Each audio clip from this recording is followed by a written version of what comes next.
After all, why not? Why shouldn't I cover another ocean-based horror game?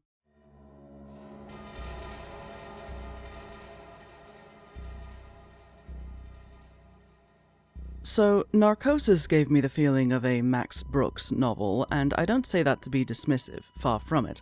I love World War Z, and Devolution unsettled the hell out of me.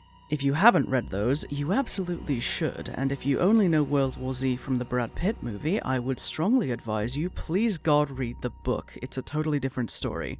The connecting thread between those books and Narcosis is the framing device of telling a story that's already happened.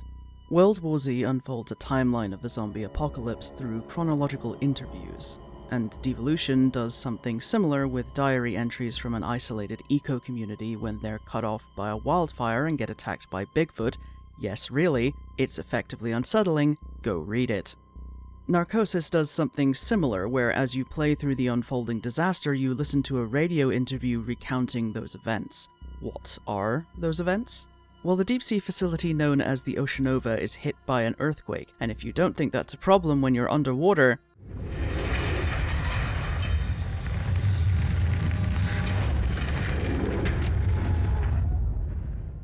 it's a problem, and being 50 miles away from a magnitude 8 will barely make a difference. See, the Oceanova is built over Point Nemo to mine and extract methane, but given its location, tons of scientific research was also being done, and it was meant to house a crew of 75, but during this period it only housed 20. You play as one of the poor bastards caught outside when the earthquake struck, which actually put you in a far better position than anyone inside considering the facility cracked like a walnut. Now, at the core, Narcosis is a story about surviving a natural disaster, man versus the elements. You are a deep-sea worker in an advanced diving suit, trying to manage your oxygen, pick your way over the bodies of your colleagues, and eventually reach the evacuation pod while tackling the hazards of burst methane pipes, agitated wildlife, and your own panic. Where this experience falls apart for me a little bit is the second two.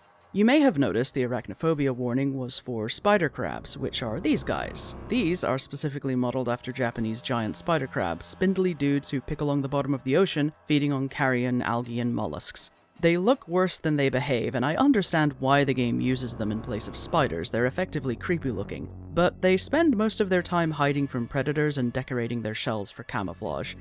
The thing is, perhaps this is a failing on my part for not internalizing that Narcosis is in fact a horror game, because the otherwise very grounded, steady nature of the presentation led me to believe, foolishly, that the animals would behave like animals. So I wasn't concerned when I saw the spider crabs, until I walked up to one, expecting it to skitter away from me, because even if the earthquake has left the animals agitated, it's still a crab, only for this to happen.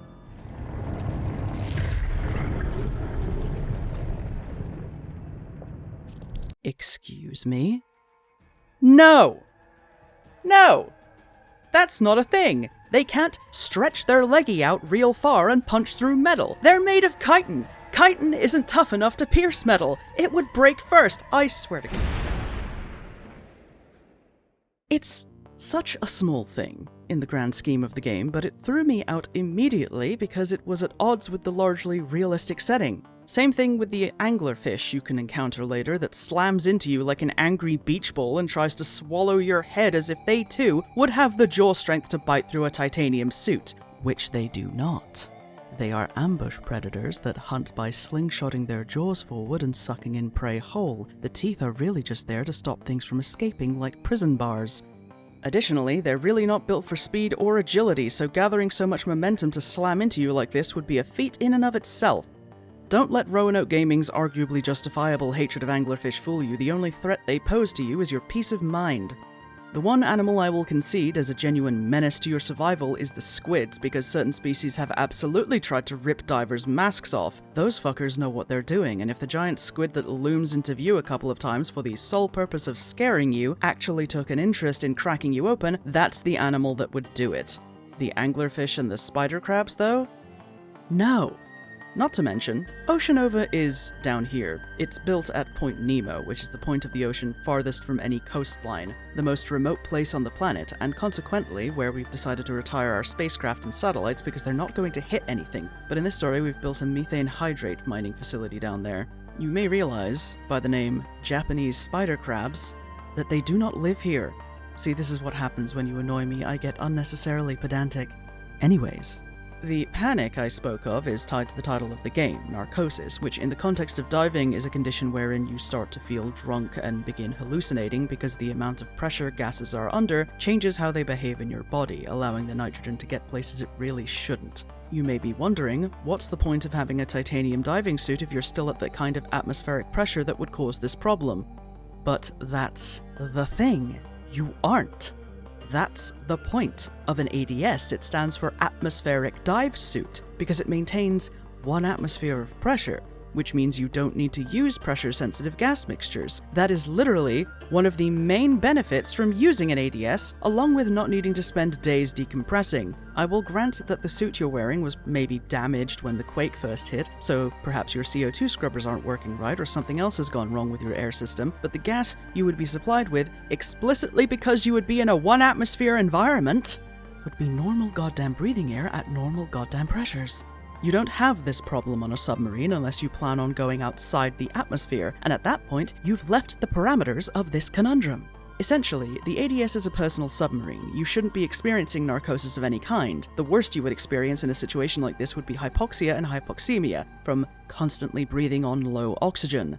But seeing as that is the premise of the spooky or trippy things we see, let's talk about those, shall we? They're a mixed bag. Some of the scares are better done than others, but most of them fall flat because I was more annoyed than uneasy. Dead-eyed man in suit menacingly wobbling his face at you just did not do anything for me in this situation, which is a damn shame because you'd think this kind of experience would really freak me out as someone with thalassophobia, but no, I had so much more trouble playing Subnautica, and that was with the creature aggression turned off. However, I will give this game credit where it's due. The way the story unfolds, you believe you're listening to the protagonist give his account of what happened and how he survived this terrible event, and the voice work from that radio interview is really nicely done, which is part of what made me think of Max Brooks in the first place. Throughout everything, he calmly and straightforwardly explains what happened, what he was thinking, how he was feeling, and there's a cold pragmatism to his delivery that really gives the sense of someone who has had to compartmentalize hard and get used to people asking him questions about this traumatic period of his life. What's most unsettling to me is you're in this dive suit. You call it a walking coffin. I can't even imagine what that takes. It takes everything. But when you're losing your strength and your senses, well, like I said, it helps you focus on what little's left. You'd be forgiven for thinking that after we see him respond with panic and fear, hallucinating his dead colleagues trying to catch and drown him, and in the interview he claims that he remained calm throughout the event, that he just didn't want to hang his guts out like that. You'd be forgiven for assuming that the man talking in the interview and the one you play as are the same person. See, after struggling from point to point, surviving the nightmare conjured by your own mind and avoiding the agitated wildlife and methane spills at every turn, you reach the escape pod 30 seconds too late. And after spending most of my time with the game mildly annoyed, I didn't expect to be sucker punched at the end when the voice of the man being interviewed, Kit Mattis, so calm and steady throughout, falls apart upon seeing us, realizing that whether he realized it or not, he just condemned the only other survivor to death.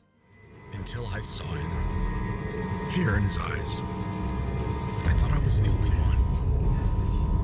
It was a bad call. Evacuation in 5. This can't be happening. 3, 2. Oh God, I'm sorry. Evacuation commencing. No. I'm so sorry.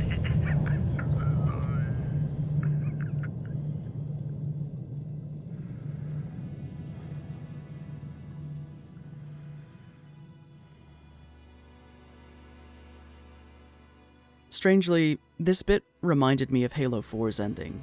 because it's deeply effective to see a character who otherwise doesn't show a lot of emotion and stays calm under pressure suddenly start to crack under the weight of it. Narcosis is, in fact, a decent underwater horror experience if you aren't a pedant, so by all means, go experience it for yourself.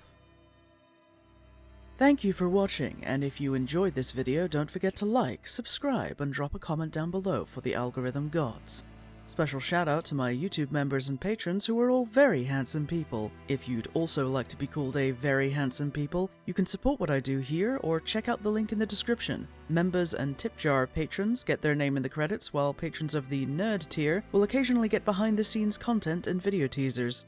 If you enjoy live streaming, I can be found over on Twitch, where I typically stream every Wednesday at 8 PM British time.